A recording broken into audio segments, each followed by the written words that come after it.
kita bahas hari ini, kami mengundang Bapak Gede Pramona selaku Sekretaris Jenderal IAFMI untuk memberikan sambutan. Kepada Pak Gede Pramona, kami persilahkan. Baik, terima kasih Mbak Dame. Selamat pagi Bapak Ibu semuanya. Salam sejahtera bagi kita semua. Yang saya hormati narasumber kita hari ini yaitu Bapak Insinyur Abang Daya Wiguna. Beliau adalah Engineering Manager BP UCC Project. Terima kasih Pak Abang sudah berkenan hadir support kegiatan IAPMI hari ini untuk berbagi. Kemudian yang saya hormati juga moderator kita Bapak Irwan. Beliau adalah Deputy bidang proses engineering di APMI dan tentunya seluruh peserta webinar yang saya banggakan.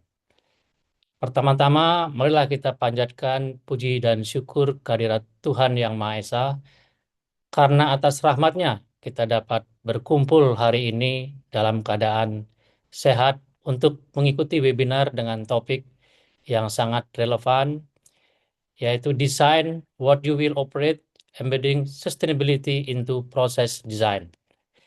Bapak Ibu sekalian yang saya hormati, industri oil and gas saat ini sedang berada dalam fase transformasi yang sangat signifikan. Keberhasilan suatu proyek tidak lagi hanya diukur dari keberhasilan konstruksi atau pencapaian first gas semata, tetapi juga dari bagaimana fasilitas tersebut mampu beroperasi secara efisien, andal, dan berkelanjutan sepanjang life cycle-nya. Dalam konteks tersebut, peran proses engineering menjadi semakin strategis.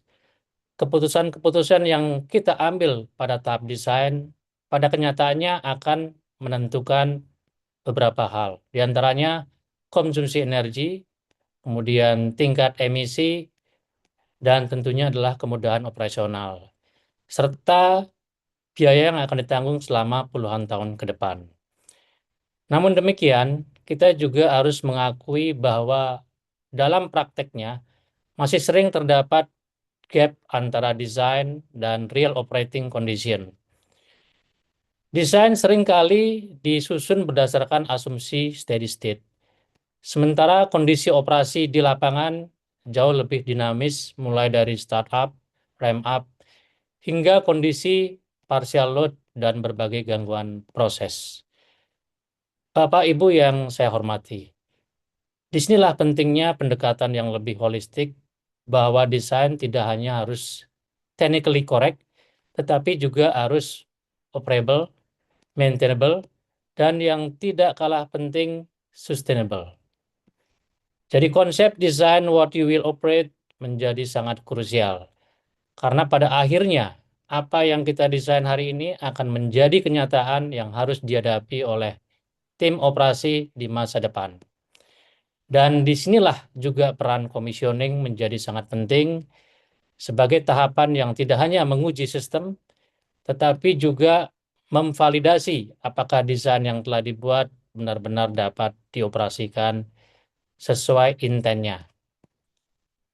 Sebagai organisasi profesi, IAPMI memiliki komitmen untuk terus mendorong, meningkatkan kapabilitas para profesional di bidang proses engineering dan proses safety khususnya dalam menghadapi tantangan industri yang semakin kompleks.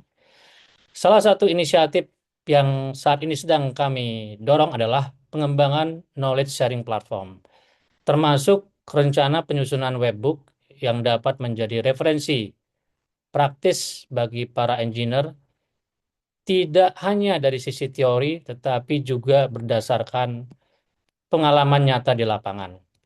Kami percaya bahwa melalui kolaborasi dan sharing pengalaman lintas disiplin, engineering, commissioning, dan operation, kita dapat menghasilkan pendekatan desain yang lebih robust dan berkelanjutan. Bapak Ibu sekalian yang saya hormati, kami sangat mengapresiasi kehadiran narasumber kita hari ini yang akan berbagi insight dan pengalaman praktis terkait bagaimana mengintegrasikan aspek sustainability ke dalam proses desain. Kami juga mengajak seluruh peserta untuk dapat berpartisipasi secara aktif dalam sesi diskusi, sehingga webinar ini tidak hanya menjadi sesi berbagi satu arah, tetapi juga menjadi forum kolaboratif yang memberikan nilai tambah bagi kita semua. Sebagai penutup, izinkan saya menyampaikan satu pesan utama. Jika kita ingin memiliki operasi yang efisien dan berkelanjutan di masa depan, maka kita harus mulai dengan desain yang tepat sejak hari ini. Akhir kata dengan mengucapkan Bismillahirrahmanirrahim, webinar dengan tema Design What You Will Operate, Embedding Sustainability into Process Design secara resmi saya nyatakan dibuka. Terima kasih. Wassalamualaikum warahmatullahi wabarakatuh. Waalaikumsalam warahmatullahi wabarakatuh. Terima kasih banyak kami ucapkan kepada Pak Gede Pramona atas sambutan yang sangat insightful ya Pak. Jadi semoga dalam sesi webinar kita kali ini benar-benar dua arah nih Bapak Ibu peserta dan juga narasumber. Baik, sebelum kita melanjutkan ke sesi berikutnya, kami mengundang seluruh peserta untuk berkenan menyalakan kamera atau on cam karena kita akan melakukan sesi dokumentasi dulu nih dan foto bersama. Kami tunggu sekitar 30 detik ya Bapak Ibu untuk waktu menyalakan kamera dan juga menggunakan background yang sudah kita siapkan. Mohon supportnya juga dari tim teknikal. Jika sudah siap nanti boleh diinfokan ya.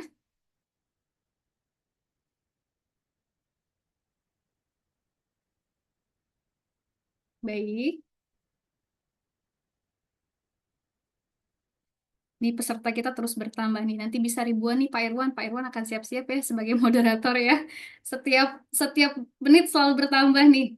Bagaimana dari tim teknikal? Sudah ready peserta kita?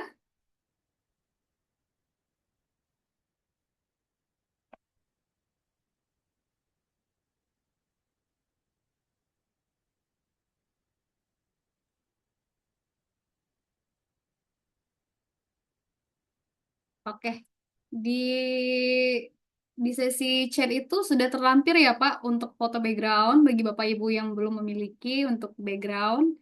Nanti virtual backgroundnya bisa diambil di sana,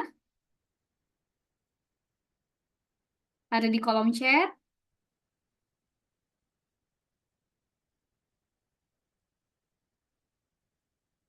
Oke, kita udah siap ya. Masih tetap ada yang bertambah peserta kita. Oke, kita mulai dulu dari layar yang pertama.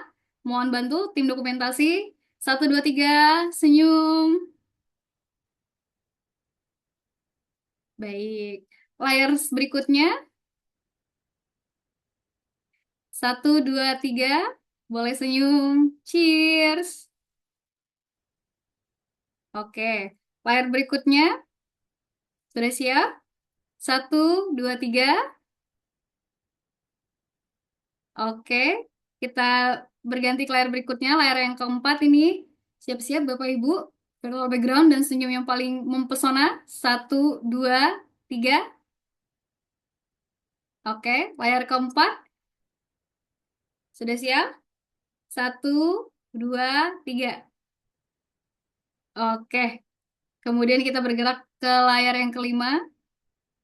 Bapak Ibu, sudah siap senyumnya? Satu, dua, tiga. Kemudian layar keenam. Satu, dua, tiga. Oke. Layar yang ketujuh. Sudah siap Bapak Ibu? Satu, dua, tiga. Oke. Layar yang kedelapan. Masih ada lagi? Satu, dua, tiga. Oke. Terinformasi sudah semua ya Bapak Ibu. Terima kasih. Boleh menonaktifkan kembali kameranya apa diperlukan, tapi memang lebih menyenangkan kalau kita saling bisa tatapan on cam seperti ini ya. Baik, tanpa berlama-lama, kita akan segera memasuki sesi utama yang akan dipandu oleh moderator kita pada hari ini, Bapak Irwan selaku Deputi Head Process Engineering dan Safety IAFMI. Beliau yang akan membantu sesi diskusi mulai dari pemaparan materi hingga sesi tanya jawab. Kepada Bapak Irwan, kami persilakan untuk mengambil alih jalannya acara. Terima kasih. Terima kasih Mbak Dame, si terus. Mungkin tim admin bisa mulai di-share slide-nya ya. Baik, saya sapa dulu teman-teman dan bapak-bapak ibu semua yang saya hormati. Selamat datang dan terima kasih atas kehadiran bapak dan ibu semua dalam webinar hari ini. Kenapa topik ini kita pilih? Karena ya seperti pengalaman Pak Abang dan juga pengalaman saya selama menjalankan beberapa proyek, kita sering sekali mendapati bahwa apa yang kita desain kadang-kadang itu tidak workable, even workable sangat sulit ya intensinya, padahal semua apa semua uh, flexibility sudah mulai di provide, akan tetapi kadang-kadang kita ada miss sesuatu. Apakah sudah di share screen-nya?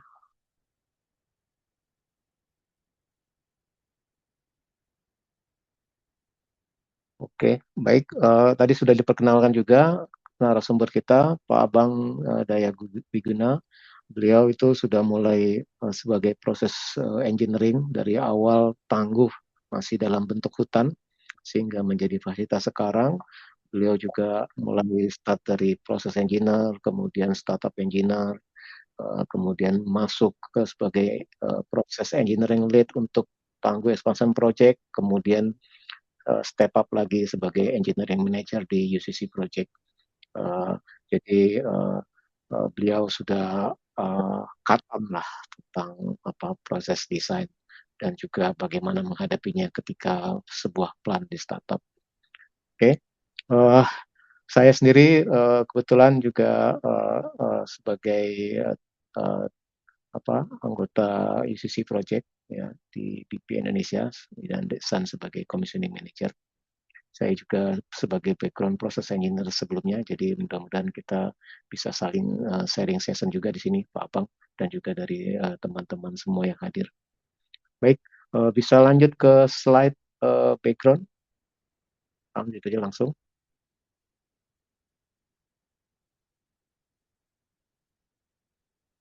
Next slide.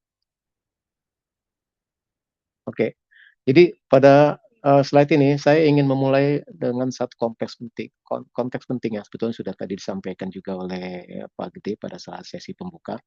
Artinya bahwa desain yang kita buat hari ini harus mampu mendukung operasi yang efisien di berbagai kondisi dinamis, bukan hanya pada kondisi ideal.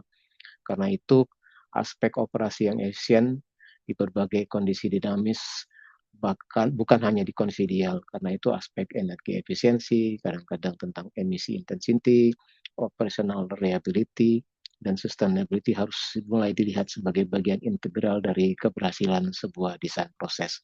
Ya, jadi itu backgroundnya kenapa kita membuat webinar ini. Mudah-mudahan bisa mendapatkan insightful dan juga pencerahan buat kita semua. Lanjut ke next slides.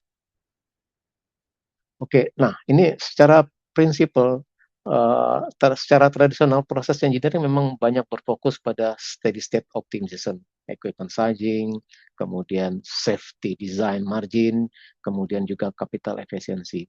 Itu semua tentu penting. Namun yang sering kurang mendapat perhatian adalah bagaimana fasilitas tersebut benar-benar akan berperilaku saat dioperasikan dalam kondisi nyata. Dalam prakteknya, fasilitas tidak selalu berjalan dalam kondisi stabil ya. Ada startup, ada turndown, kemudian ada upset condition, kemudian ada load demand yang berubah-berubah, dan berbagai kondisi operasi variasi yang lainnya. Jadi desain yang baik bukan hanya yang optimal di atas kertas, tapi juga robust pada saat menghadapi realitas operasi. Jadi ini intinya dari diskusi ini. Next slides. Nah, apa yang jadi gap sekarang ini yang sering muncul adalah apa yang diasumsikan saat engineering dengan apa yang benar-benar terjadi pada saat operasi. Itulah gap yang terjadi gitu. Model engineering umumnya dibangun berdasarkan asumsi kondisi yang stabil, boundary condition yang tetap, dan load yang konstan. Karena itu memang sebagai basis desain untuk melakukan kalkulasi, untuk melakukan simulasi, dan sebagainya. Tetapi kenyataannya, operasi justru banyak diwarnai oleh startup, ramping up, partial load, kadang-kadang juga disturbance pada saat proses ya. Nah, disconnect inilah yang sering membuat suatu desain terlihat baik saat studi, tapi kemudian menghadirkan inefisiensi, kesulitan operasi, atau bahkan beban maintenance yang tinggi ketika fasilitas sudah berjalan. Ya. Nah, jadi itu intinya di sini. Nah, apa sih yang jadi masalah gitu ya? Yang jadi masalah bisa lari ke next slide. Jadi adalah kalau kita bicara sustainability, justru banyak dampak besar muncul pada saat kondisi transients, bukan pada saat kondisi steady state ya. Jadi karena pada saat kita bicara sustainable, kalau kondisi transient itu tidak di manage, ya kita akan berhadapan pada banyak hal ya. Jadi contoh adalah saat startup event, saat plan beroperasi pada partial load, pada saat kontrol load belum stabil karena katakanlah molecular weight yang dibutuhkan tidak mencapai peak-nya, atau pada saat recovery setelah adanya gangguan proses. Nah, pada saat fase-fase ini sering terjadi flaring, recycle loss, bahkan konsumsi energi yang jauh lebih tinggi dari yang seharusnya. Jadi, kalau kita hanya mendesain berdasarkan kondisi normal operation, maka kita berisiko mengabaikan sumber utama inefisiensi dan emisi. Ya, karena itu transient operation perlu diberlakukan sebagai bagian penting dari basis of design. Ya, walaupun kadang-kadang dynamic simulation sudah dilakukan, tapi itu tidak terlalu lengkap. Yang penting bahwa itu sudah dikonsider safe dan seterusnya. Tapi intinya adalah kadang-kadang inefisiensi itu selalu terjadi ya dalam proses pada saat plan mulai di startup. Oke, saya langsung ke contoh kasus saja, next slides.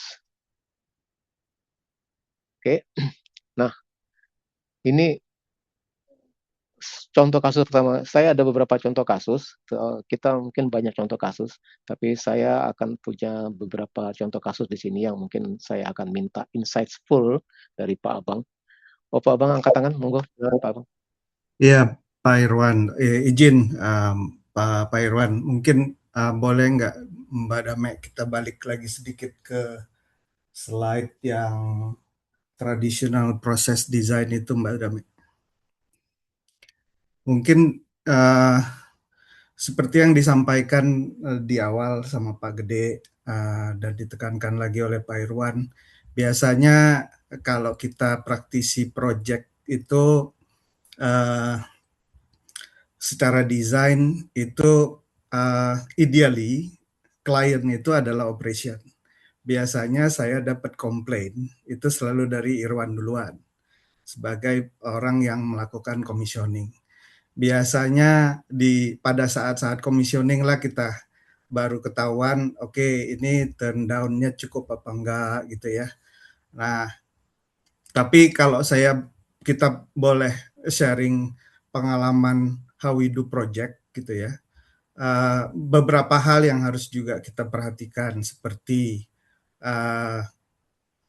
desain itu selalu berhubungan dengan capital project kita. Terus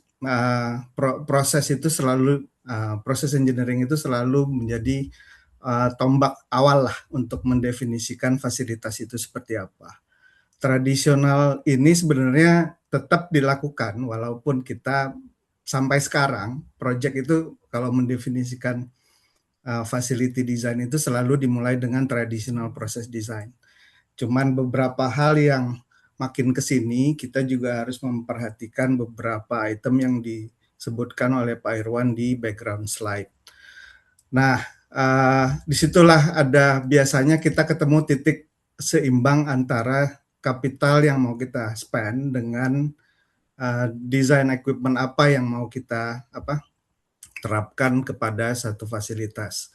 Kadang-kadang segala macam parameter biasanya yang dilihat di situ, dimulai dari steady state, tapi biasanya steady state itu nggak cuma satu titik. Informasi yang biasanya diterima teman-teman pelaku engineering saat mendesain terutama fasilitas gas dan minyak bumi itu biasanya kan komposisi. Proses engineering selalu dimulai dari situ. terus berapa macam komposisi biasanya gitu. Dari situlah biasanya terbentuk envelope operasi. Dari envelope operasi barulah terdefinisi biasanya kondisi operasi minimum turndown, startup condition, commissioning condition, disitulah biasanya terdefinisi. Nah, ada beberapa hal yang biasanya kita pilih komposisi yang most likely akan beroperasi selama design life dari facility, itu biasanya yang dipilih sebagai design basis. Nah, yang jarang, yang less likely biasanya tidak masuk kondisi operasi. Disitulah seninya kadang-kadang kita memilih. Sebagai proses engineer, biasanya kita memilih mana sih sebenarnya yang paling sering akan beroperasi. Kalau kondisi startup, maaf Pak Irwan, kalau misalnya dari sisi engineering ke orang-orang, teman-teman engineering itu suka mulai mana yang lebih sering dioperasikan pada saat steady state. Kondisi yang tidak steady biasanya kondisi startup, commissioning itu kan short term ya. Kita biasanya kalau kondisi itu nggak ngelihat efisiensi. Tapi yang pasti desain itu harus tercapai kondisi commissioning atau startup yang diinginkan pada saat itu. Biasanya cuma sebentar. Cuman ada beberapa pengalaman juga kita di proyek-proyek besar biasanya startupnya terseok-seok. Kita nggak pernah bisa menghasilkan produksi yang maksimal. Itu konsekuensi ya. Tapi kita bukan berarti menyalahkan kenapa proses engineer tidak mendesain seperti itu, tapi ada kondisi lain mungkin yang mempengaruhi. Pengalaman-pengalaman seperti simpel mungkin aja gas komposisi, biasanya cuma dikasih satu, itu gas komposisi itu menentukan segalanya kadang-kadang. Mungkin pengalaman Pak Irwan juga banyak ya tentang kalau cuma satu gas komposisi, cuma didesain satu titik. Tapi kalau kita punya banyak, flexibility design itu akan jadi jauh lebih menarik sebenarnya, lebih banyak. Nah, itu banyak contoh-contoh yang dikasih Pak Irwan nanti mungkin yang bisa kita diskusikan bersama. Jadi mungkin setuju ya kita bikin webinarnya dibikin banyak bertanya, banyak kolaborasi. Biasanya di situ keluar tuh pengalaman-pengalaman menarik teman-teman. Sekian Pak Irwan, makasih. Terima kasih Pak Abang, good insight ya. Ya setuju dengan tanggapan Pak Abang. Sebetulnya saya ingin memancing tadi dengan kata-kata saya supaya Pak Abang bereaksi. Alhamdulillah Pak Abang bereaksi. Oke, baik, kita lanjut. Saya ingin coba membawa kasus pertama. Minta tolong yang simple PNID, a complex life cycle slide.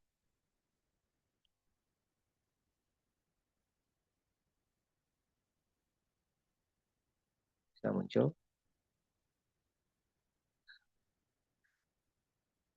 Jadi di contoh kasus pertama ini ingin menunjukkan bahwa sesuatu yang terlihat sederhana di PNID bisa menimbulkan kompleksitas yang besar sepanjang life cycle facilities-nya ya. Jadi contohnya ini adalah tentang pemasangan isolation valve ya untuk fire water network yang ditempatkan di bawah tanah di dalam valve pit. Secara desain, keputusan ini mungkin memenuhi requirement fire protection dan tetap memberikan fungsi isolation yang dibutuhkan.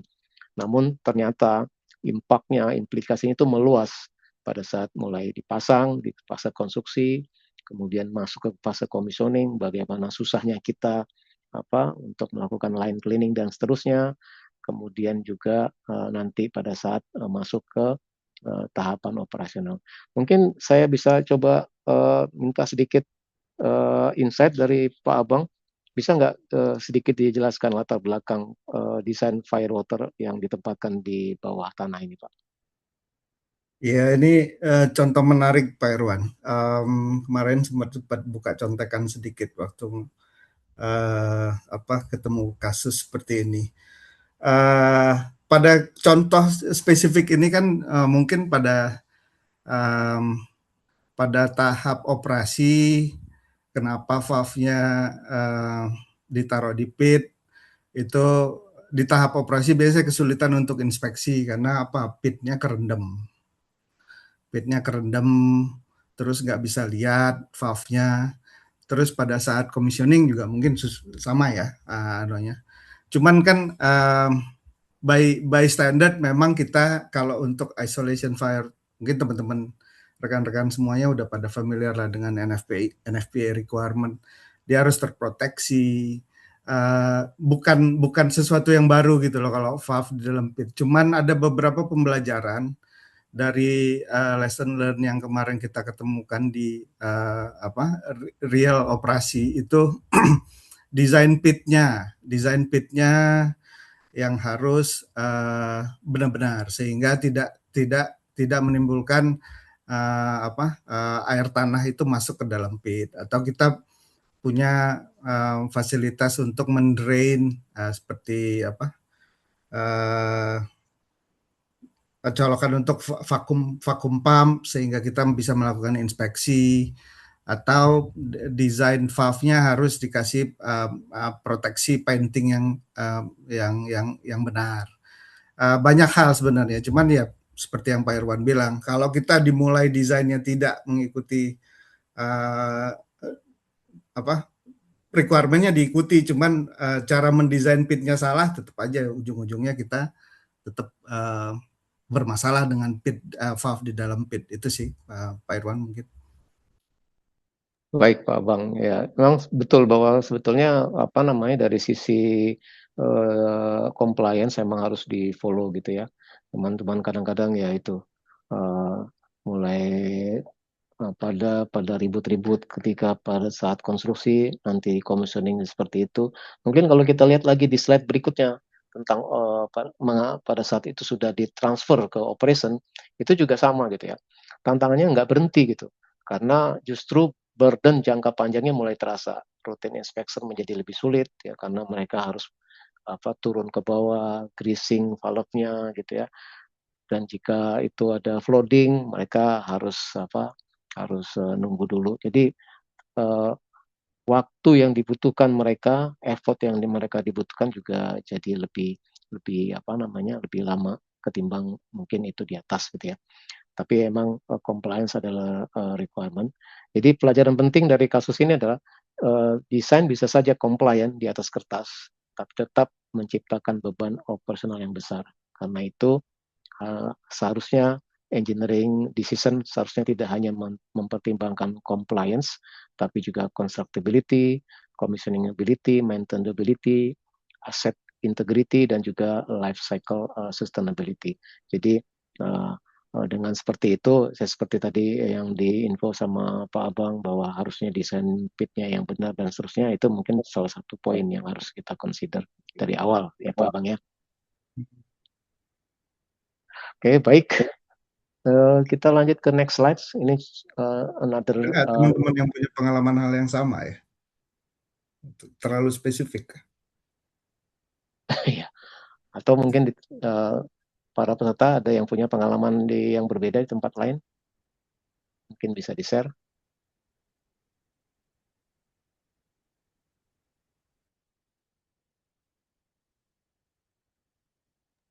Oke. Oke, kalau nggak kita lanjut dulu ya ke slide berikutnya mungkin. Ini juga salah satu contoh kasus. Nah, ini untuk menunjukkan contoh kuantitatif ya, bagaimana keputusan desain atau filosofi operasi dapat berlangsung pada konsumsi energi dan emisi. Ya, sebetulnya ini mencoba mengkalkulasi, walaupun sebetulnya seperti kata Pak Abang tadi bahwa kadang-kadang kondisi startup itu tidak pernah dipertimbangkan dalam proses desain. Saya sangat setuju gitu ya. Jadi, tapi kadang-kadang nih fasilitas itu umumnya beroperasi pada 70% load ya, tapi dia juga butuh di recycle 10% gitu ya, sehingga akhirnya dengan driver 15 megawatt dia akan ada tambahan energi 1,5 megawatt yang terakumulasi karena recycle tadi yang 10%. Jadi kadang-kadang kalau ini roughly calculation ya, bukan sesuatu yang, karena tidak ada studi yang detail juga untuk ini, tapi roughly-nya aja lah, kira-kira kalau seandainya kondisi ini terus berlangsung sekitar 4.000 jam per tahun, maka kita kehilangan penalti energi itu sekitar 6.000 megawatt ya. Dan dan ada tambahan juga emisi sekitar 2004. Istilahnya gini, kita harusnya yang dikompres harusnya adalah sebuah produk, tapi kadang-kadang produk itu kita kembalikan ke depan lagi untuk menjaga apa namanya safe operate untuk si kompresor gitu ya. Ada tanggapan nggak Pak Abang untuk kondisi ini Pak Abang? Atau Pak Abang punya insight yang berbeda? Iya, Pak Irwan, ya harus memang kalau contoh spesifik ini mungkin pada kasus tertentu ya. Cuman kalau pengalaman kita biasanya ya itulah, kalau kita nggak apa, kan kita harus desain sesuatu itu berdasarkan dengan kapasitas yang diinginkan ya. Beberapa hal yang memang tidak membuat dia tercapai kan ada faktor teknis yang nggak sesuai dengan desain basis gitu. Mungkin itu yang ngedrive contoh ini gitu ya. Sampai dia harus beroperasi di 70%, berarti kita over design lah kesannya seperti itu. Ya pengalaman kayak gitu ya kalau kita nggak kalau kita data desainnya tidak cukup ya atau ya banyak contoh lah kayak kita pelaku di apa yang pernah kita bangun aja gitu loh. Di train 1 di fasilitasnya BP ya ditangguh ya begitu juga kan pernah kita beroperasi pada kondisi rendah karena kita tidak bisa memproduksi optimal. Itu hitnya besar memang gitu. Tapi itu unexpected juga Pak Irwan, ada unsur yang desain komposisi gasnya yang diasumsikan pada saat itu berbeda. Itu kan yang pengalaman-pengalaman yang beredar di publik kan seperti itu gitu loh. Baik, terima kasih Pak Bang. Ya sebetulnya kadang-kadang juga seperti ketika kita beroperasi di bawah maksimum loadnya, kadang-kadang masalah vibration juga sering terjadi.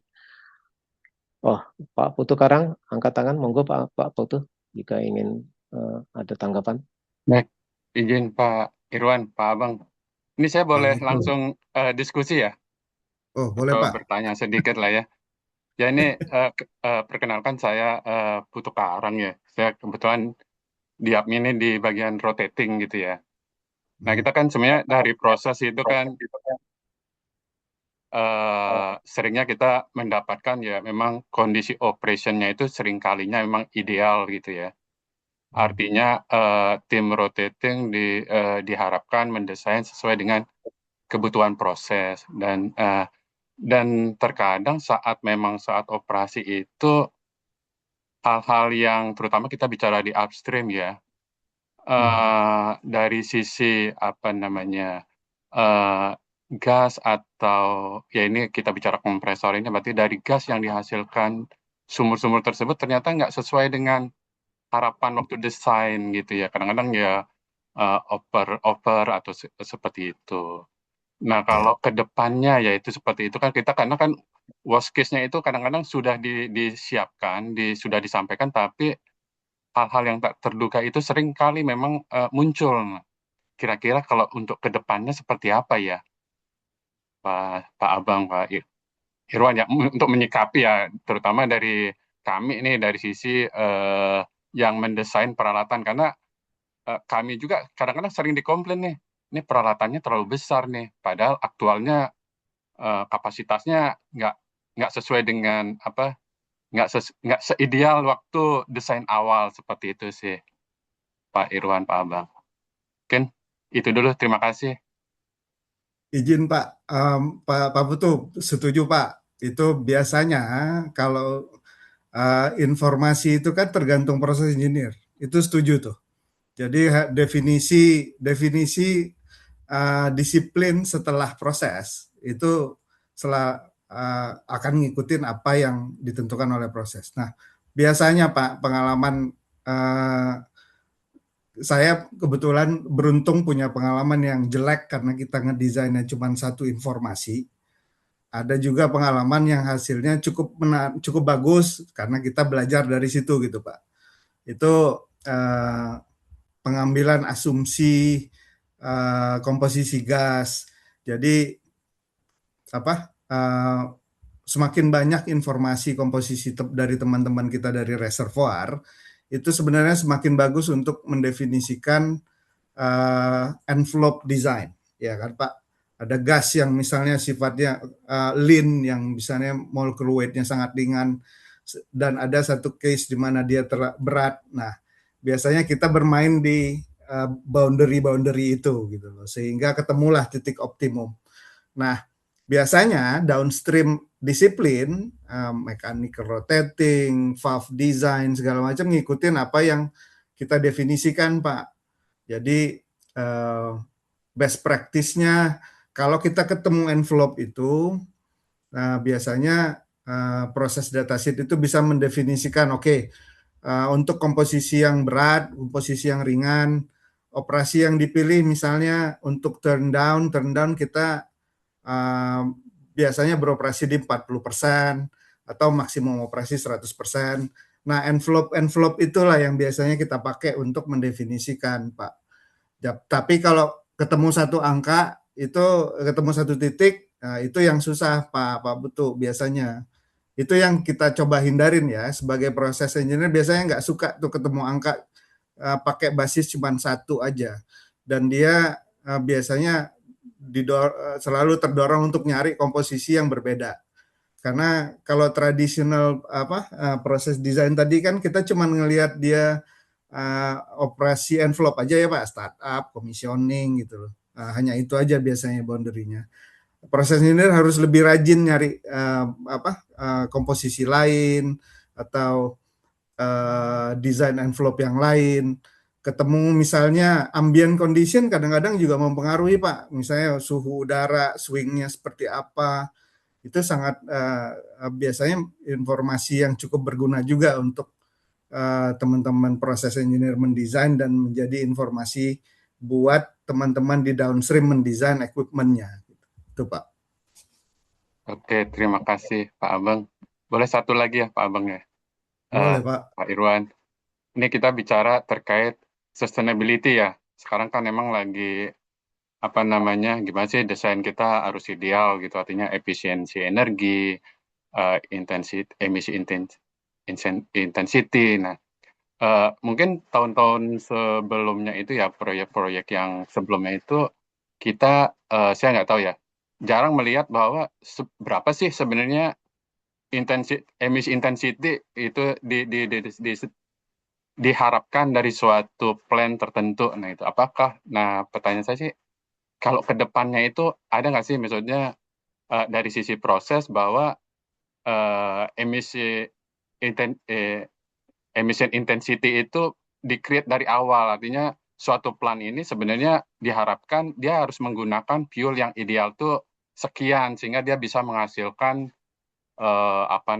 emisinya tuh tertentu, artinya plan ini sudah sangat-sangat bersih atau sudah sangat efisien gitu lah mungkin dari sudut proses mungkin. Pak Irwan.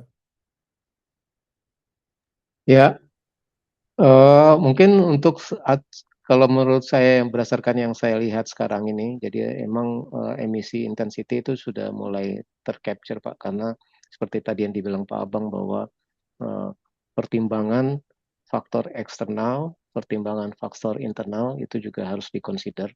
Tadi eksternal ya seperti ambient temperatur yang dari basis desainnya berubah itu akan sangat impactful banget ya Pak. Karena itu akan meningkatkan inefisiensi, basically juga bisa menambah emisi. Kemudian juga yang perlu dipertimbangkan adalah peak capacity. Kadang-kadang seperti tadi itu, kadang-kadang kita tidak bisa beroperasi full load, kadang-kadang kita butuh waktu karena ternyata peralatan yang sudah terinstall ada sedikit gangguan dan proses looping dan instrumentation yang perlu dikalibrasi ulang dan seterusnya itu sangat mempengaruhi. Jadi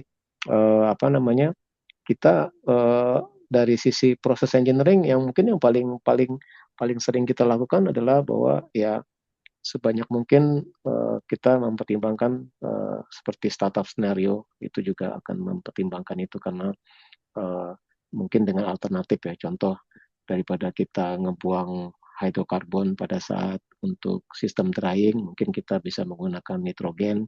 Itu juga salah satu poin bagaimana kita meredus emisi pada saat startup, karena justru ketika normal operasi sebetulnya nggak ada yang kita buang kan Pak.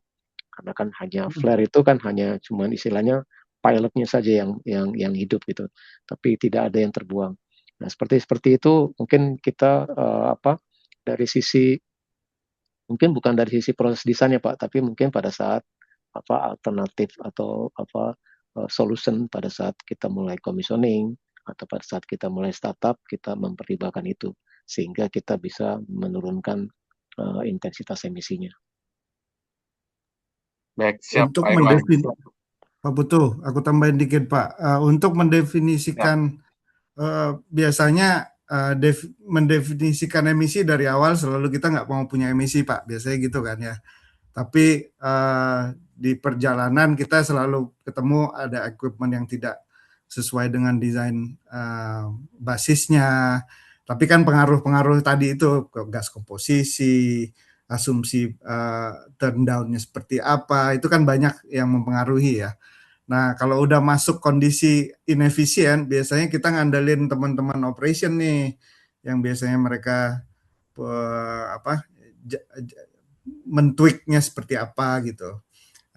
Terus engineering di operation biasanya berusaha selalu semaksimal mungkin untuk mendapatkan operasi yang efisien, kecuali memang udah stuck ya Pak. Dan harus ganti equipment itu adalah biasanya keputusan terakhir sih yang diambil kalau misalnya harus ganti equipmentnya. Tapi dari awal sudah terdefinisikan zero emisi Pak, biasanya gitu. Siap, terima kasih Pak Irwan, Pak Abang atas insight-nya. Terima kasih banyak. Baik, terima kasih. Kita ada yang angkat tangan lagi. Mungkin saya mau Pak Farid dulu ya, habis itu baru ke Pak Bas. Monggo Pak Farid. Baik, terima kasih Pak Irwan dan Pak Bang atas kesempatan. Bapak sekalian, salam kenal. Saya Farid Pak. Saya agak tertarik perihal contoh kasus untuk desain fire water system Pak. Jadi kebetulan ini juga yang sedang kita alami saat ini. Saat ini juga perusahaan kami sedang mengembangkan mini energy plant Pak, yang memang daerahnya di kawasan Jawa Barat. Nah, saya ingin bertanya Pak, saat ini kan sebenarnya selain proses desain atau engineering yang memang berperan penting pada dalam men-set up, bahkan meninstalasi, bahkan mendesain dari awal untuk satu sistem file system itu, kita juga harus mempertimbangkan dari si aturan Pak. Kita kan terikat dengan aturan migas yang sudah ada ya Pak saat ini. Nah, saya ingin menanyakan seperti ini Pak. Di aturan migas itu sudah tertera bahwa sekarang itu instalasi dari fire pump itu sendiri tidak boleh negatif suction. Artinya dalam instalasi ini bisa dipastikan bahwa pompa yang akan kita install di sana harus positive suction dan posisinya akan dibawa underground ya Pak, yang disampaikan tadi. Nah, menurut pengalaman Pak Bang dan Pak Irwan, ini sebenarnya apa Pak yang menjadi poin penting sehingga dari aturan migas itu sendiri men-setting dan mensyaratkan bahwa semuanya positif suction? Karena memang kalau dari sisi pertimbangan sama Bapak tadi ya Pak, dari sustainability, kemudian nanti di operation akan kita sulit, akses dan seterusnya. Ini kan sebenarnya kalau dari sisi engineering, lebih baik kita melakukan desain ini dengan pompa yang negative suction atau menggunakan desain yang lain gitu ya. Karena kan kita biasanya dari sisi perusahaan atau dari sisi bisnis lebih cenderung mengurangi maintenance schedule, kemudian ini juga nanti kaitannya dengan keekonomian yang lain-lain seperti itu Pak. Kalau menurut Bapak seperti apa, Pak? Kenapa ini akhirnya diputuskan harus positif suction, Pak? Seperti itu. Pak Bang mau support jawab? Pertanyaan menarik Pak Farid. Saya sih belum bisa jawab ya. Tapi peraturan logikanya mungkin kenapa positif suction? Itu by rule disebutin ya Pak Farid? Betul, Pak. Jadi By regulation. ya, Menarik jadi juga. memang aturan ini berlakunya yang saya tahu, Pak, di tahun 2024, Pak. Jadi Coba. awalnya kita buat desain awal itu menggunakan negative suction dengan pertimbangan yang Bapak sampaikan tadi ya Pak, untuk meminimalisir kendala-kendala yang terjadi. Dan pada saat itu kita dibenturkan oleh aturan migas yang semuanya harus berdasarkan dengan pompa yang dengan menggunakan positive suction tadi Pak. Sebenarnya kan memang ada beberapa desain yang memang yang saya tahu ya Pak selama ini ada menggunakan shock absorber submersible gitu ya, dan yang lain-lain gitu ya. Kendala yang disampaikan ke kami dari sisi migas itu sendiri adalah lebih cenderung untuk dari sisi safety, kemudian operability. Karena kalau negative suction itu cenderung pada saat beroperasi banyak, karena terkadang kan kita biasa mendesain itu kan Pak ada semacam space ya Pak antara pitnya itu sendiri dengan pompa negatif suction itu sendiri untuk menghindari tersedotnya kotoran-kotoran yang terjadi pada saat operasi kan gitu. Nah, alasannya cuma itu saja, Pak. Tapi kalau dengan melihat desain secara keseluruhan dengan menggunakan positive suction, artinya kan kita bangun pit ya, Pak. Dan itu kalau dibandingkan pros and cons-nya lebih cenderung sebenarnya kita menggunakan pompa yang negative suction lebih baik gitu untuk proses operability-nya gitu. Nah, itu yang menjadi penasaran saya sebenarnya untuk kenapa kok itu yang diputuskan gitu, Pak. Mungkin Ya, bisa menarik saya sih. bantu, ya. Mungkin bisa saya Menarik. bantu support, Pak. Jadi sebetulnya Ya. kenapa dia harus positif?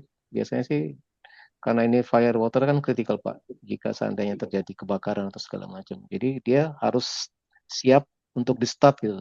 Jadi tidak perlu di prime dulu. Kadang-kadang kan kalau yang centrifugal kan itu dia harus di prime.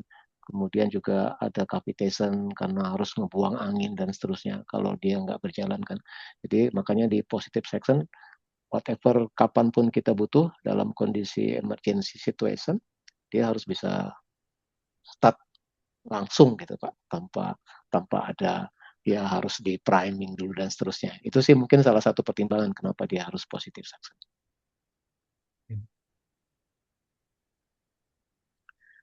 Baik, terima Baik, kasih Pak Irfan, Pak Abang, ya. atas insight-nya. Oke Pak, terima kasih Pak Farid. Pak Bas, monggo. Oke, siap. Terima kasih Bapak. Menarik di dua kasus ini, ada deviasi dari ekspektasi ya.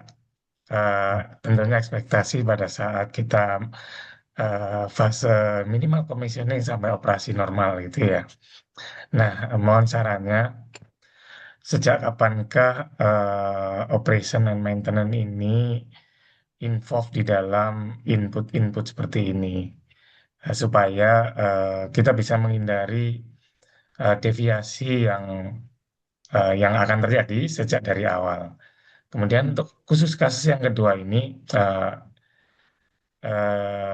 somehow maturitas dari subsurface juga berperan ya di dalam kita di facility ini mendesain gitu ya. Ekspektasi awal mungkin cek. Halo, halo. Masuk Oke, ya? Pak.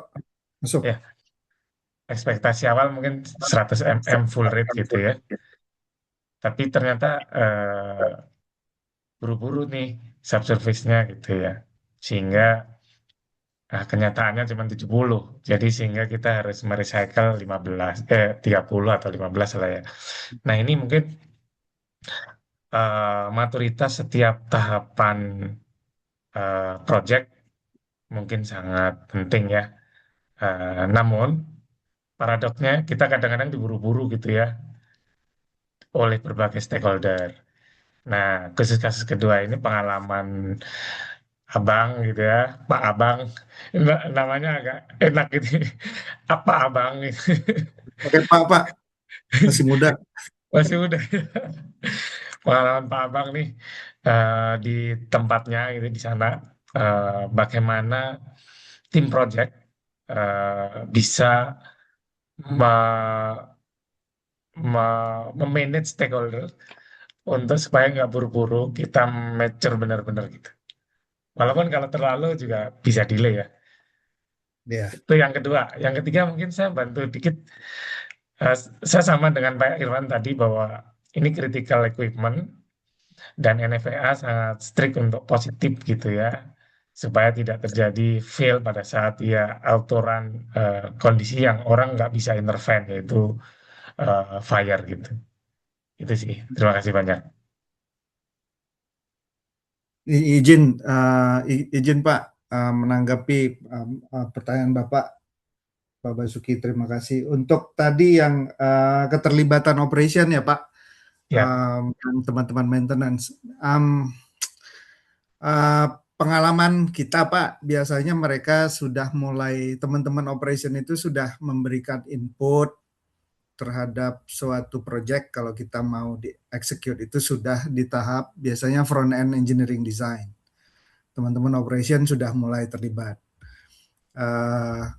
Macam-macam keterlibatannya, karena setiap stage project kan beda-beda tuh ya Pak. File 1, 2, 3 itu kan kontribusi apa yang biasanya yang bisa diberikan ke dari operation ke sisi desainnya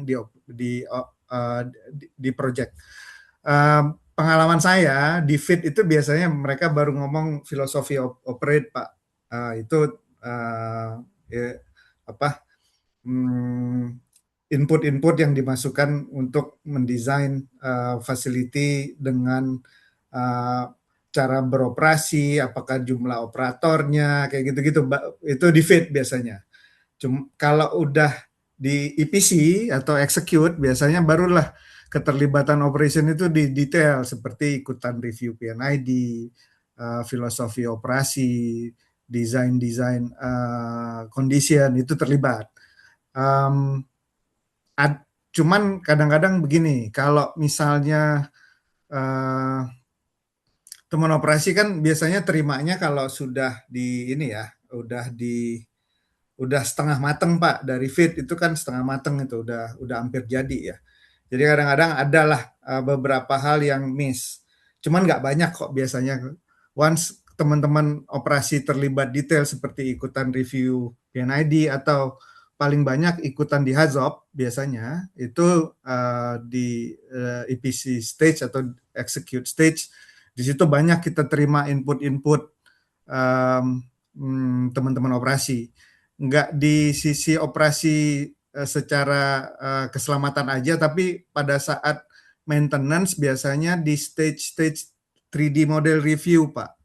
Itu kan di PC itu biasanya ada 3 tahap tuh untuk mereview 3D model. Itu di tahap 30%. 30% itu biasanya rough banget, mana lokasi-lokasi major equipment, terus di mana lokasi-lokasi teman-teman operation bisa naruh crane untuk maintenance, access maintenance. Di 60 terus design evolve, berkembang sampai tahap 60%. Nah, 60% mulai detail tuh Pak Bas biasanya. Akses sampai ke valve handle, terus maintenance seperti pompa, mereka akses equipment liftingnya lewat mana, terus heat exchanger replacement biasanya diangkat atau hanya tube replacement, kayak gitu-gitu udah mulai detail tuh akses-aksesnya. Nah, masuk ke 90% biasanya udah kelok tuh. Nggak bisa berubah banyak biasanya di 90% Pak. Seperti evacuation route, kayak gitu-gitu udah mulai diomongin di situ. Akses maintenance seperti akses gas detection, itu mulai kelihatan di 90%. Pada tahap-tahap itulah Pak, teman-teman operation dan maintenance itu biasanya terlibat di project ya. Idealnya di situ memang.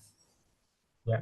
Artinya kasus pertama itu seharusnya sudah bisa kedetek Betul. minimal di Oh, ya, 60% ya. gitu. Betul Pak. Artinya keterlibatan teman-teman operasi sangat dibutuhkan untuk Ya. menghindari deviasi yang terjadi di kasus pertama gitu. Itu Nah, maksudnya saya ya. coba 60% minimal ya. Soalnya kalau sudah 90 kayaknya udah alot tuh bergeser tuh. Oh iya, udah nggak bisa lagi biasanya Pak. Berantemnya lebih lama. Siap, Nah, terima kasih. terus yang maturitas Pak Bas, maturitas biasanya kalau pengalaman kita, ini tergantung operator Pak. kalau misalnya decision project to go ahead ya untuk proceed uh, dari file 1 masuk ke file 2 terus tahap berikutnya itu definisi dari reservoir itu apa yang akan kita olah itu harus lebih jelas Pak. Jadi nggak biasanya tergantung perusahaan ya. Kalau kita punya confidence level yang tinggi ya kita semakin banyak informasi sampling gas makin baik gitu loh. Cuma kan informasi sampling biasanya didapetin pada saat mereka exploration drill ya Pak. Jarang jadinya biasanya didapetin recent information gitu loh. Itulah yang dikumpulin gitu loh. Dikumpulin, di pick mana yang paling akan memberikan basis yang terbaik gitu loh. Kalau pengalaman saya biasanya kita campur-campur Pak. Kasus startup biasanya pakai well mana untuk buka. Nah itu yang kita lihat spesifik. Tapi setelah beroperasi kita lihat reservoir mana yang paling banyak kita gunakan. Misalnya mixing dengan simulasi-simulasi proses yang biasa kita pakai ya itulah yang kita gunakan untuk mendefinisikan desain fasilitas Pak. Jadi decision maturitas biasanya entering fit itu informasi itu harusnya sudah cukup banyak ya sebelum kita putusin untuk execute. Gitu sih Pak Bas pengalaman saya. Siap, siap. Memang ini dilema di beberapa company pada Ya, saat ingin FID, which is FID-nya juga FID sumur gitu ya, ya, FID facility, Samho kan paralel nih, ya kan ya. ya, Sehingga pada saat itu kan sudah EPC FEED berjalan. Nah, ya, seandainya bisa sekuen, tapi kan jadi lama nih. Sumur-sumur makin banyak gitu ya. betul. Sehingga maturitas data untuk teman-teman facility pada saat proses mendesain FEED sampai ke EPC gitu ya. Sorry, ke procurement detail itu cukup gitu. Tapi biasanya kan paralel, Pak ya, ngebor sama. Nah, ini yang Oh, challenging ya. biasanya itu berarti itu ya Pak ekspansi ya Pak berarti kalau yang model-model gitu. Kalau greenfield biasanya sequential Pak Bas.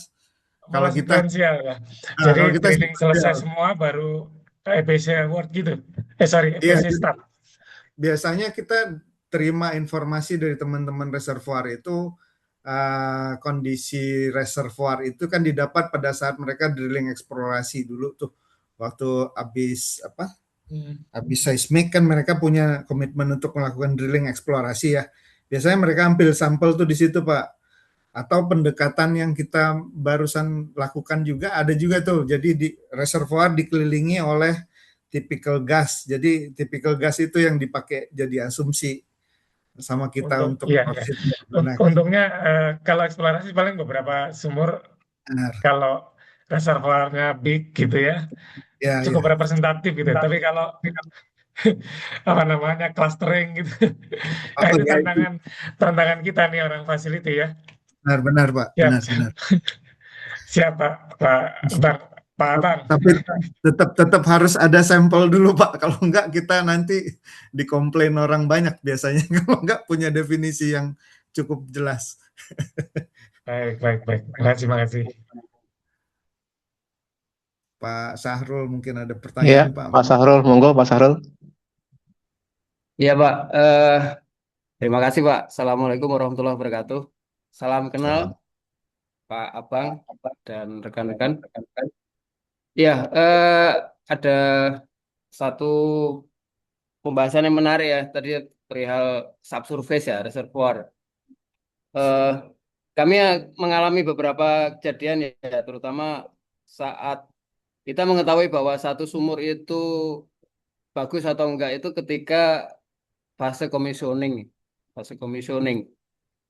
Kebetulan kita kemarin mengkomisioningkan di satu proyek Hmm. Pertamina EP di area field Jatibarang ya.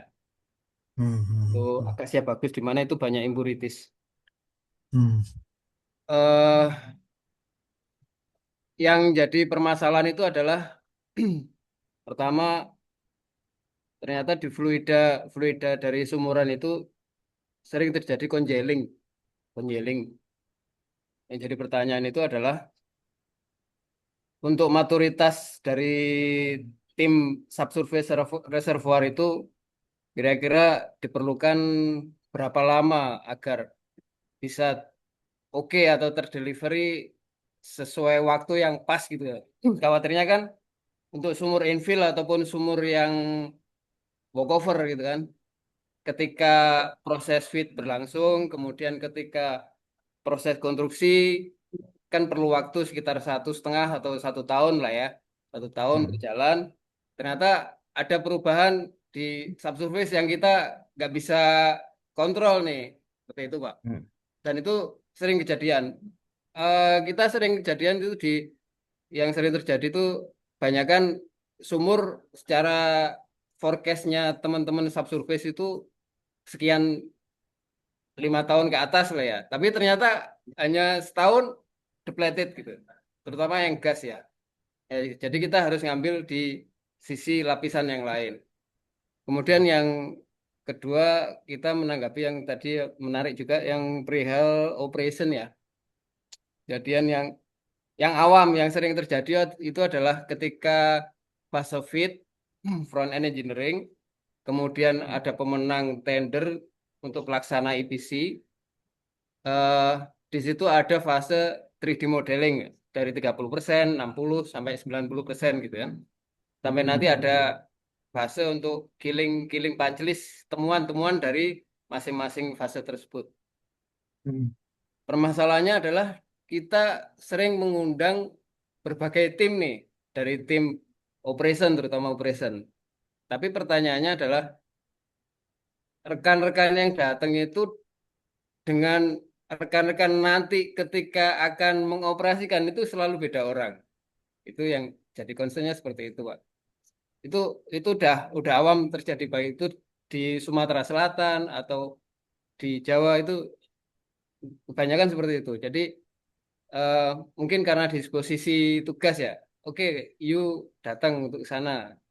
Nah, nanti beda lagi saat di lapangan ketika sudah kita mau handover ke teman-teman operation itu banyak sekali yang temuan-temuan itu bahkan temuan punch list itu ternyata ketika punch list construction sama punch listnya saat commissioning yang kita bersama-sama walkthrough dengan teman-teman operation, HSE itu jauh lebih banyak gitu. Jadi mereka banyak kan tidak based on PNID atau drawing engineering yang dipegang gitu. Contoh misalkan secara engineering ini ada triplek yang harus menuju ke apa namanya ke open drain gitu ya atau close drain nanti akan di recycle lagi gitu ya. Memang secara engineering kita sudah komen itu di fase awal front end ya. Tapi secara aktualnya itu ditanyakan lagi sehingga jadi berkembang jauh lebih banyak seperti itu, Pak. Mohon tanggapannya, Pak. Terima kasih. Curhatannya sama Pak, saya orang project juga sering digituin. Iya, Tapi Pak. menarik Pak. Cuman gini, mungkin aku jawab yang pertama dulu ya Pak, yang congealing. Ya itu tadi Pak Sarul, itu informasi mungkin gini, kita punya permasalahan berbeda-beda ya setiap operator ya nggak Pak? Proyek itu didefinisikannya kapan kita harus masukkan gas baru atau komposisi yang berbeda, fasilitasnya udah ada atau fasilitasnya mau dimodifikasi. Itu kita juga pernah ketemu Pak, malahan kita miss satu titik di mana kita nggak pernah mendefinisikan mirip nih congealing condition kita wax waktu itu, kondisi wax yang tidak pernah teridentifikasi di awal. Itu ya itu miss gitu berarti pengalaman cara kita beroperasi aja yang harus kita improve. Dan itu jadi pembelajaran gitu loh. Jadi next time untuk untuk sampling-sampling berikutnya sebelum kita mengeksekusi proyek baru, kita selalu minta tuh, oke, reservoir tolong kalau ambil sampel itu ini yang dicek. Jadi kita minta Pak sama mereka karena kalau tidak ada definisi itu ya kita akan punya pengalaman yang sama, berarti terkesan kita Iya, nggak belajar dari apa yang pernah terjadi Pak. betul. Tapi ya itu aja yang kita bisa lakukan ya, minta definisi sebelum kita eksekusi proyek, modifikasi apa, informasi komposisi gas itu sangat penting untuk menentukan sizing equipment kan, treatment apa yang diperlukan, jangan sampai nanti miss gitu loh. Ya ada pengotor apa, kita malahan pernah kehilangan satu unit Pak, nggak terdefinisikan di awal, jadi kita harus bikin unit baru setelah fasilitas beroperasi, itu pernah terjadi. Jadi sampai kita harus buangan itu tidak bisa dibuang kemana-mana dan harus dikapalkan, itu pernah tuh pengalaman kayak gitu. Jadi definisi dari informasi fluida, dari gas, itu semuanya harus jelas Pak. Itu yang mengenai reservoir ya. Jadi kita mungkin sama-sama ngingetin aja teman-teman proses, Iya, itu minta informasi, definisi dari fluida yang mau kita proses itu harus clear. Mungkin kita punya standar lah yang diminta ke orang teman-teman reservoir ini yang harus kita punya untuk saya bisa mulai mendefinisikan equipment apa atau fasilitas apa yang harus kita bangun nanti gitu Pak. Mungkin yang bisa saya share ya pengalaman. Untuk yang kedua nih tanggapan itu, wah itu setuju Pak. Kita mulai dari awal, kadang-kadang teman-teman operation itu ya mulai ikutan dari feed beda dengan apa yang nerima iya, setelah di handover oleh Pak Irwan, itu kejadian betul. itu. Cuman biasanya paling enak ya selama kita bisa dapat persetujuan dengan teman-teman operation lebih awal. Atas dasar itu Pak kita bisa bilang, oh ini nggak bisa kalian rubah segitu aja karena dari awal sudah disetujui seperti ini. Jadi teman-temannya sesama operasi juga harus mengerti ya. Cuman saya juga ngerti sih teman-teman operasi yang kayak gitu, walaupun kita tunjukin Pak pernah juga dibilang, wow itu kan dulu, itu kan orang lain gitu. Iya, betul Pak. Wajar. Pak Irwan lebih sering kali digituin dulu sama teman-teman operasi. Apalagi kalau posisinya lebih tinggi Pak ya. Oh iya, karena mereka klien Pak, ujung-ujungnya gitu kan. Tapi ya biasanya Pak agreement di awal itu bisa ngebantu Pak Sarul. Jadi kita kalau udah ada yang tanda tangan kok dulu. Jadi ya ini aja yang bisa saya iniin gitu. Proyeknya mau gimana lagi kan nggak bisa kita ngerubah di tengah jalan Pak, karena perubahan di tengah jalan itu jauh lebih menyiksa sebenarnya daripada kita ngikutin apa yang harus dimauin sama operation ya. Iya, Mau nggak mau. karena proyek itu kan sebenarnya kan banyak handicap ya Pak ya. Banyak handicap dan salah satunya itu yang faktornya BMW itu kan, biaya, mutu, waktu ya. Itu Oh. yang kadang tidak sampai ke sana. Padahal sebenarnya secara desain sudah mengerucut ke sana gitu. Ya. Mungkin salah satu faktor lagi Pak Sarul begini yang bisa saya tambahkan adalah bagaimana orang-orang operation itu mindsetnya berubah Pak. Ketika dia di proyek, dia harus ngikutin mindsetnya proyek. Dia nggak bisa ngikutin mindsetnya operation gitu. Bahwa apa-apa dia tinggal operate nggak gitu. Karena pada saat di proyek ya semuanya dia harus ngikutin bahwa ini proyeknya seperti ini gitu. Desainnya seperti ini. Nggak bisa dia mungkin berdasarkan pengalaman dia di tempat lain atau di kondisi existing operasi yang sedikit berbeda. Karena terus terang kan proyek kan selalu mengimprove apa yang dan belajar dari apa yang sudah dilakukan sebelumnya, seperti Tangguh Tren 1-2 kita smart copy paste di Tangguh Tren 3 contohnya gitu. Dan itu kan ada beberapa perubahan yang harusnya mereka bisa mengerti dari awal bahwa filosofi tolong ikutin proyek mindset sama seperti saya Pak. Kadang-kadang dia butuh waktu untuk nge-review semua ITRA yang jumlahnya ribuan. Kapan kita selesainya Pak? Nggak bisa begitu. Padahal berarti mereka kan nggak percaya sama kita gitu bahwa itu sudah kita approve dan seterusnya. Sesuatu yang sering terjadi itu Pak. Terima kasih Pak. Ya, baik. Mungkin sebelum kita mulai, Pak Abang, ada satu lagi dari meeting chat dari Pak Johansen. Beliau bertanya apa dampak yang paling berdampak, ekumen yang paling berdampak pada saat perubahan komposisi gas terutama di tangguh LNG, Pak, untuk masukkan desain ke depannya seperti apa? Oh, kalau yang itu ada dua pengalaman kan. Kita pengalaman yang mungkin jauh lebih baik di Tren 3 dan kalau yang sebelumnya itu pengalaman di banyak di pelajaran di Tren 1-2. Pada saat itu definisi dari feed gas komposisinya hanya satu titik, Pak. Jadi di dalam basis desainnya dikasih cuman satu tabel, pokoknya feed gas yang akan di-treat di LNG facility seperti ini. Nah, yang terjadi aktualnya itu meleset dari apa yang dikasih di situ. Jadi banyak operasi fasilitas yang terimpact, sehingga untuk mencapai titik maksimal kita harus melakukan beberapa modifikasi pada saat itu. Kalau kita ngomong fasilitasnya, contoh fasilitas pemisahan aja Pak, simple pemisahan gas dan liquid di onshore receivingnya itu juga karena definisi apa komposisi kondensatnya seperti spesifik gravity itu nggak jelas waktu itu, jadi pemisahan jadi jelek.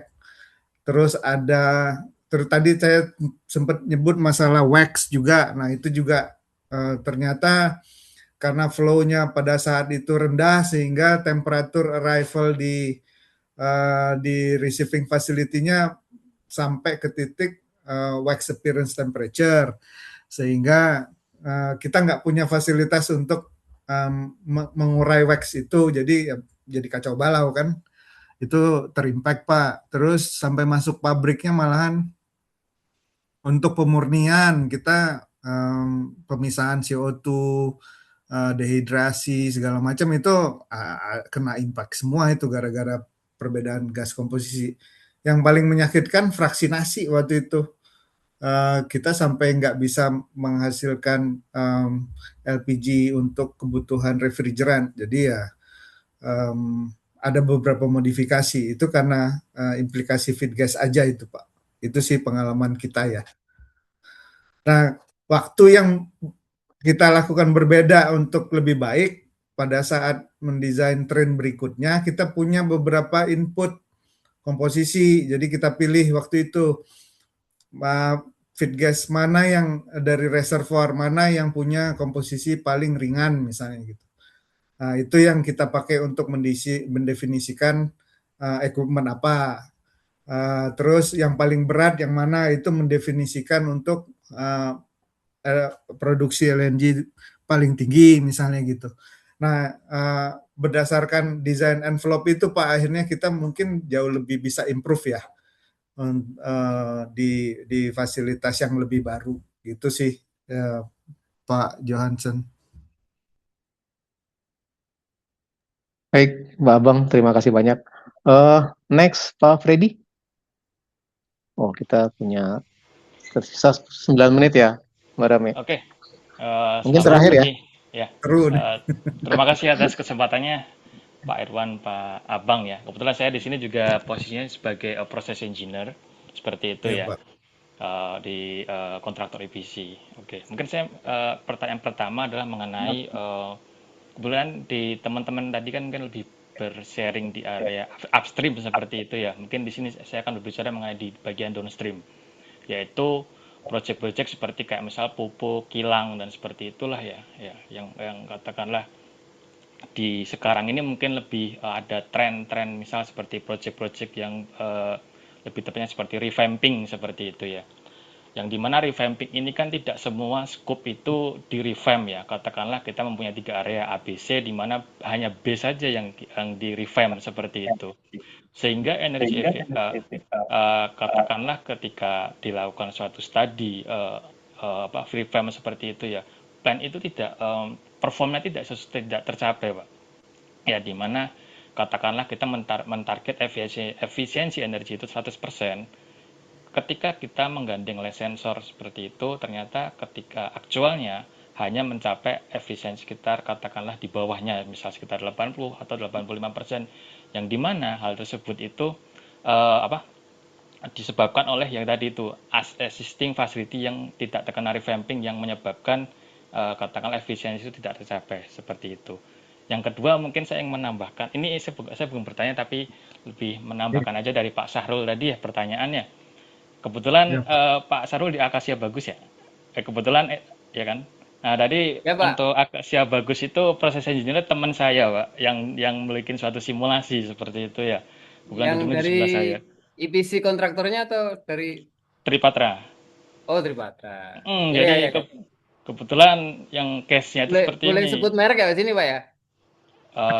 Ya sharing aja lah ya. Itu Iya, iya. kebetulan case-nya itu mungkin saya nambahkan aja ya. Case-nya komplek lah Pak pokoknya Pak.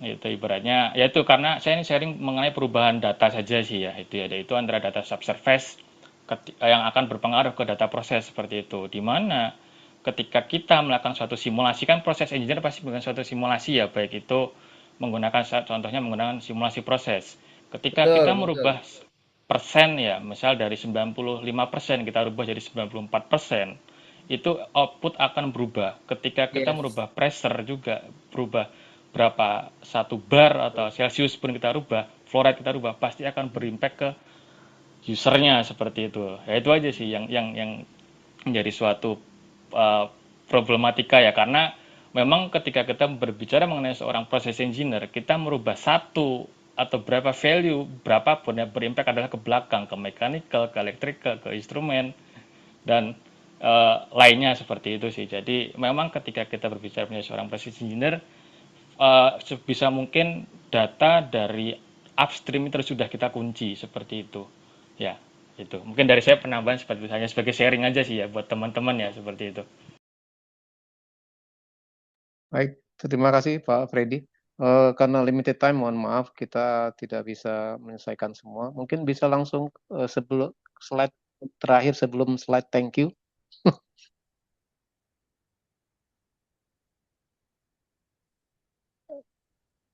Satu lagi. Ya, oke. Jadi mungkin karena waktu kita hanya 5 menit lagi, mohon maaf. Sebagai penutup, jadi pesan sederhana nih dari webinar kali ini sangat sederhana namun penting yaitu design what you will operate. Jadi keputusan engineering yang dibuat pada saat desain pada akhirnya akan menentukan energy intensity, emission performance, operational efficiency sepanjang umur fasilitas. Karena itu sustainability tidak boleh ditambahkan belakangan sebagai afterthoughts, tapi sustainability harus mulai tertanam sejak awal di dalam cara kita mendesain, meninjau, dan menyiapkan fasilitas untuk dioperasikan. Kalau kita ingin fasilitas yang benar-benar efisien dan berkelanjutan, maka kita harus memastikan bahwa apa yang kita desain memang sesuatu yang layak, realistis, dan optimal untuk dioperasikan. Itu kira-kira banyak hal yang mungkin kalau ada yang ingin ditanyakan bisa langsung ditanyakan di chat, nanti mudah-mudahan saya bisa jawab satu persatu setelah saya webinar ini. Demikian mungkin secara dari closing statement dari saya, kita sudah sampai di ujung sesi webinar ini. Ini sangat insightful banget. Kita mendapatkan pesan yang sangat kuat bahwa engineering harus bisa mulai memikirkan tidak hanya steady state, tapi juga operable, efisien, and sustainable. Saya ucapkan terima kasih banyak sebesar-besarnya kepada narasumber Pak Abang, Insinyur Abang Daya Wiguna, atas sharing yang sangat berharga dan juga beberapa masukan dari rekan-rekan yang hadir di webinar kali ini. Terima kasih banyak. Semoga dapat bermanfaat dan mencerahkan bagi kita semua. Sampai berjumpa di sesi IAFMB berikutnya. Selamat beraktivitas dan selamat siang. Saya kembalikan ke MC. Pak Abang, salam dari Pak Edi Susanto. Oh iya Pak, salam balik Pak. Makasih. Waalaikumsalam. Baik. Terima kasih kami sampaikan kepada Pak Irwan selaku moderator dan juga kepada narasumber kita Pak Abang atas pemaparan yang sangat komprehensif dan insightful serta sesi tanya jawab yang sangat full ya, sangat full banget studi kasusnya dari bapak-bapak sekalian. Jadi melalui sesi yang insightful ini dari panitia ingin merekap sedikit juga nih Pak Irwan ya. Karena keputusan pada proses engineering design ini tidak hanya berdampak di hal teknis saja, tetapi juga secara langsung menentukan performa operasi di masa depan. Dari studi kasus tadi dan juga sesi diskusi kita itu bisa terlihat kalau kondisi operasi nyata itu tidak selalu berada pada kondisi yang ideal atau steady state. Justru pada kondisi seperti startup, partial load, maupun saat terjadi gangguan proses. Nah, dari sini diingatkan kembali nih Bapak-Bapak, Ibu-Ibu, prinsip pentingnya kembali lagi ke tema kita yaitu design what you will operate.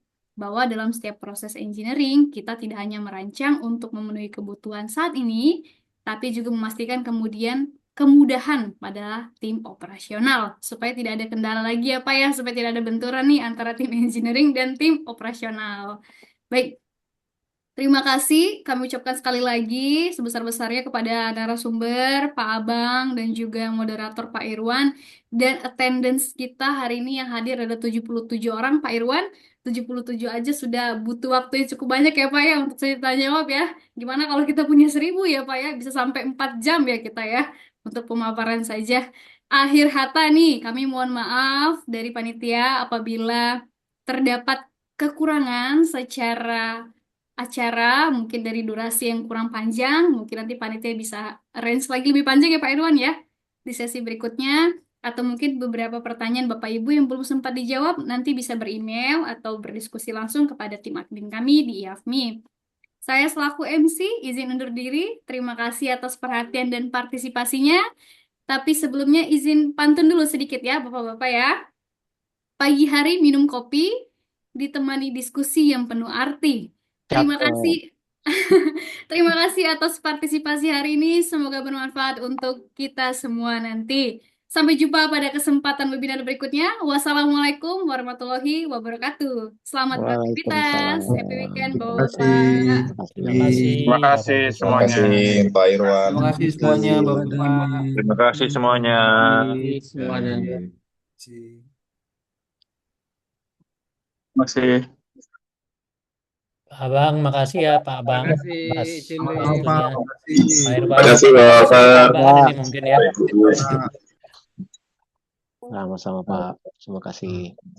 Terima kasih semuanya, Cindy. Kita undur diri, panitia sama Mbak Dame ya. Siap. Pak Irwan, makasih banyak. Pak Abang, Pak Irwan, Pak terima kasih Abang, banyak. makasih Pak Abang, Pak Irwan. Sama-sama Pak. Semua terima kasih. Terima kasih. Jangan bosan-bosan ya Pak Abang ya. Man, Pak Gede. Silakan, kontak aja, reach out. Pak Siap Basuki, bantu. makasih juga ya. Terima kasih. Ini topik yang menarik nih. Seru. Pendek-pendek. Ya, Waktunya izin pendek, mungkin Irwan. Pak Basuki, Pak Abang, sama Pak Irwan ya. Mumpung Ya. kita belum tutup ya. Kan IAPMI juga sharing kuesioner ya terkait dengan Ya. LPT, LPO ya. Case-case tersebut kan juga menjadi salah satu faktor penghambat ya terkait dengan produksi dan lain-lain. Nah, dalam kesempatan yang baik ini juga, mumpung banyak teman-teman yang hadir, mungkin sudah menerima juga kuesioner dari kami. Mohon Ya, Pak. kesediaan Bapak Ibu ya untuk berkenan mengisi kuesioner tersebut. Itu akan menjadi referensi kami nih, Bapak Ibu semuanya ya, sebagai bahan diskusi kami juga untuk diskusi dengan teman-teman di SKK terkait dengan rencana pelaksanaan forum fasilitas produksi migas. Jadi ada pesan dari SKK, IAPMI sebagai salah satu asosiasi profesi diminta untuk mengangkat isu-isu yang memang dapat menghambat produksi tentunya kan ya. Apalagi di tengah kondisi krisis global saat ini kan ya. Harapan pemerintah tentu bagaimana Fastprod migas itu kan handal dan sustain. Nah, itu mohon bantuan Bapak Ibu semuanya. Mungkin itu dari saya. Terima kasih. Terima kasih. Ya, terima kasih Pak. Ya Pak, makasih. Itu Ya. bagus Pak. Oke, kita akhiri. Terima kasih izin lip semuanya ya. Nah, izin semua. Terima kasih Pak Bas, Pak Abang, Mbak Dame. Yuk, Pak Irwan. Terima kasih, Pak Irwan, Pak Abang, Pak Gede. Mari. Waalaikumsalam.